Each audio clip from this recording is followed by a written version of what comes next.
This is obviously my stroker engine here. Turbo fits on perfectly there. I'll get some nice little pictures and some videos of once it's all done and tacked up and everything. See how this is oversized slightly.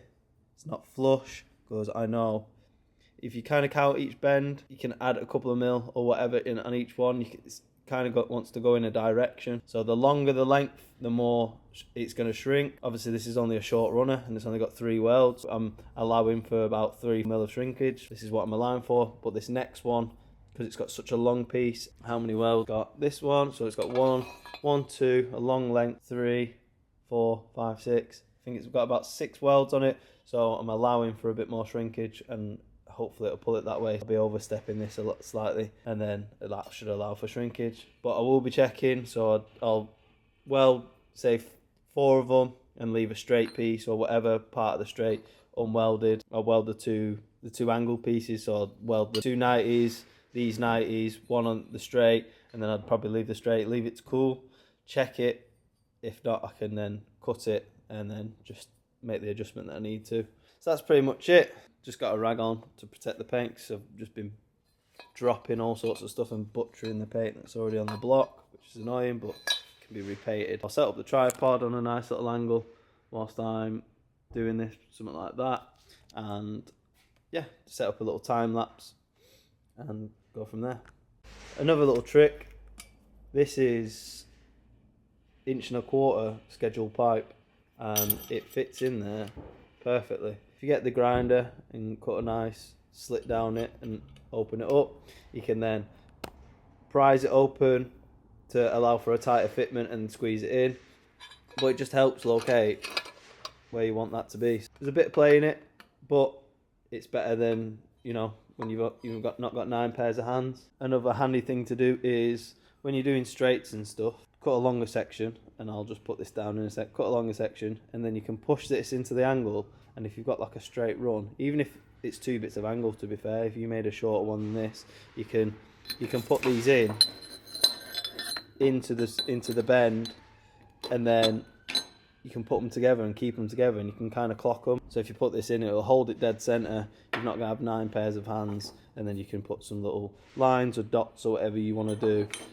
And yeah, just anything to aid you with this, because it is a struggle not having a couple of spare pair of hands if you're on your own. This is the section. I've cut this about 5 times now. Here's mine. We've moved up and up and up. Of course, I didn't allow for the shrinkage. Well, I thought I did. So like I say, just requires a couple of hands. To be fair, I can tap this to this now. I just want to make sure that I'm close enough. And then once that's tapped to that, 'cause it's just straight, it'll just be clocking this. But I just want to make sure that I've allowed for enough shrinkage now. So that's that tack to that. Okay, if it's over long, I've cut it a little bit longer this time because I wanted to allow myself some to cut off if it was too long. Got to cut this down a couple of mil.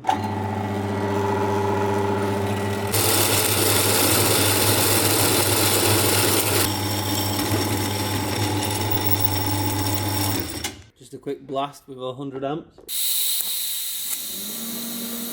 Same again.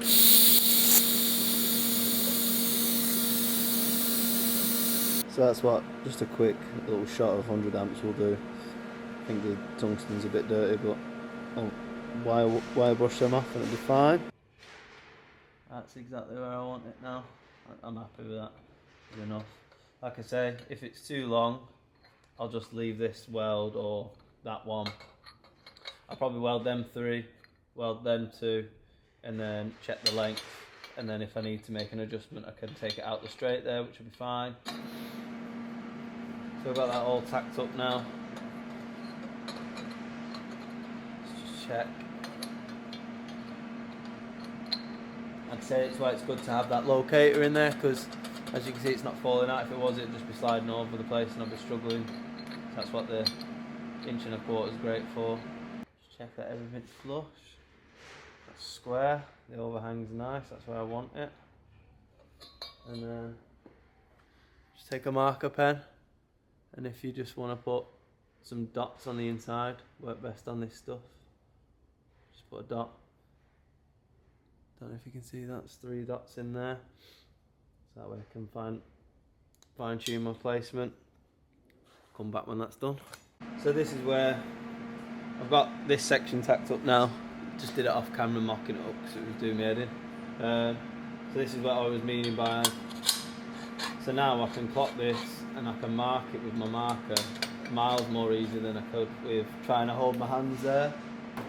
So it's nice. So I just have my marker ready, which is there. And as you can see, I've got a nice bit of overhang there, which I'm after. Like I say, it will change, and I'm happy with that. We'll give them a squeeze together. Struggling, not got enough hands here as well. I resort to using my mouth with a marker. I want to try and keep that brush where I want it, you see.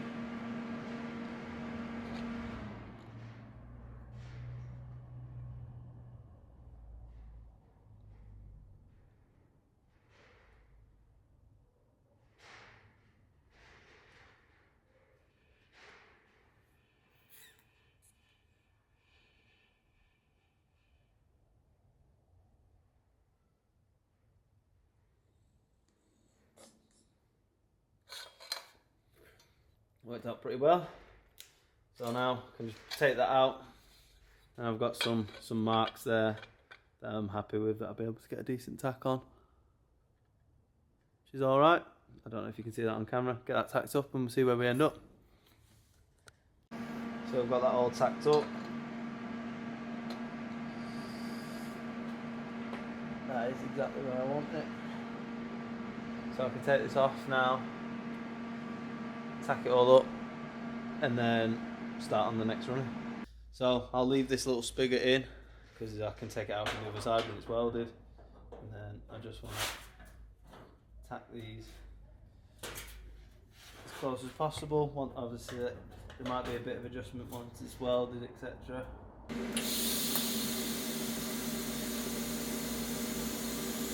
So I've had to just untap that one off that one because it weren't playing ball. So I've tacked that square to where I want it.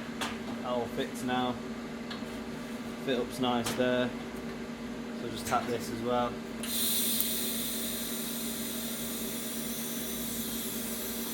I'm going to put a couple of tacks on here because I can't bother with it moving.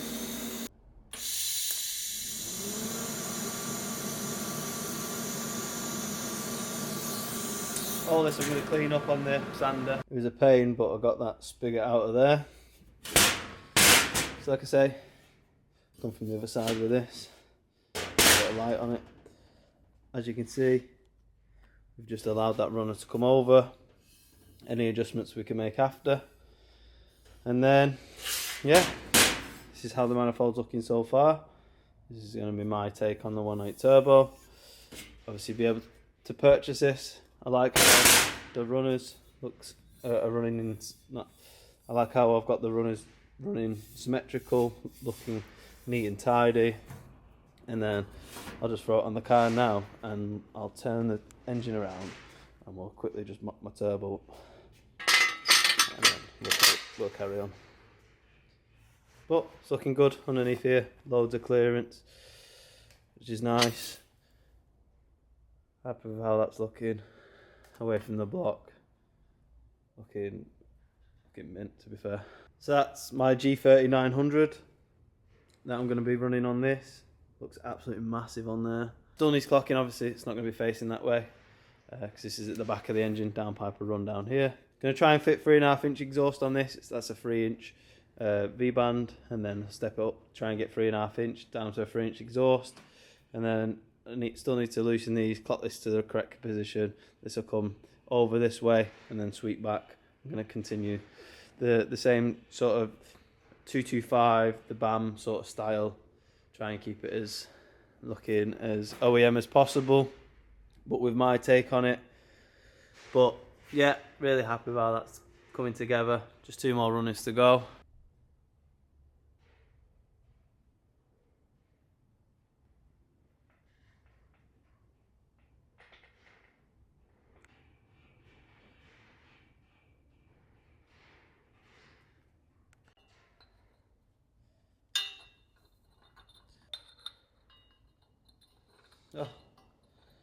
It's not far away. These are just straight bends. That's a long radius 90, long radius 90, short radius, long radius 45, and a long radius 90 again. Just sneaking around that runner there. Trick is not to hold them too tight and just let them flow the way they want to flow, and then you can give them a little bit of a squeeze to see where they want to be. So I'm going to tack that one together because I'm happy with that one. Put some dots on the inside like I said, just in case I get to the bench and it rotates, which it most likely will, always does. So I've got that all tacked up, and now what I'll do is, don't worry if there's a bit of overhang, because like I say, there'll be a bit of shrinkage. I'm just going to mark that one. 2 sections tacked now. And then, last but not least, the last runner. It's probably taken me half an hour, 25 minutes. That's that done. Get that off this and tacked up again.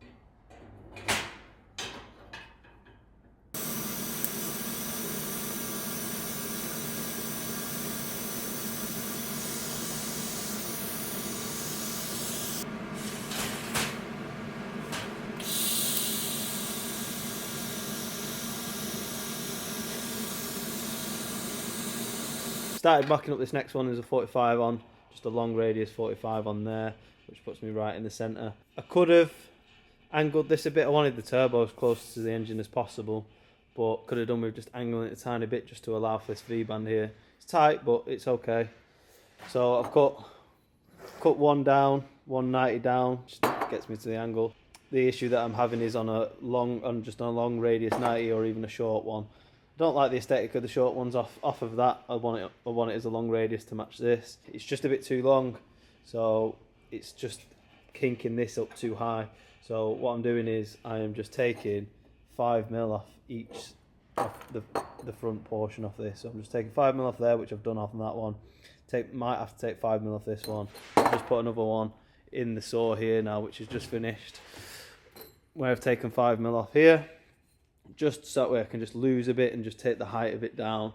So I'll just set the tripod up as I'm mocking all this up, and then yeah, just see how it goes. Just keep knocking off 5mm, trying to keep that as 90 as possible. So I'll just keep knocking tiny bits off and see where we end up. So yeah, there's 2 knocked off now.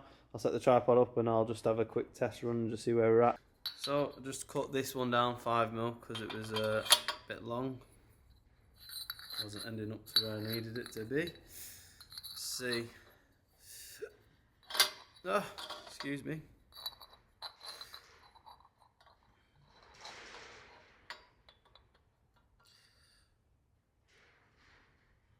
It's perfect for shrinkage as well. So I'll just bevel all them and then get it all tacked up.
So now I've got it on the bench, I'm just going to tack up this last runner whilst it's off the car and it's on the bench.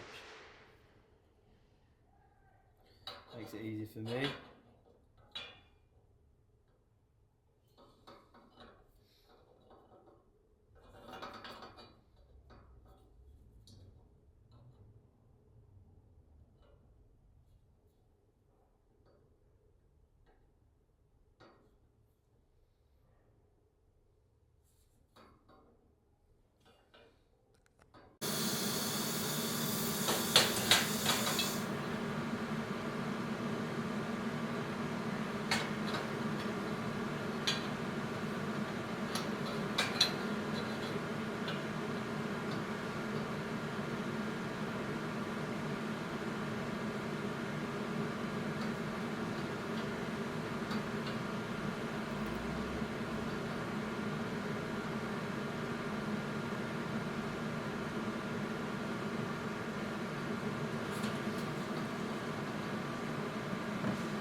All done, all tacked up, sexy. Very happy with that, just need to pull that out. Again, it's a 13 pin.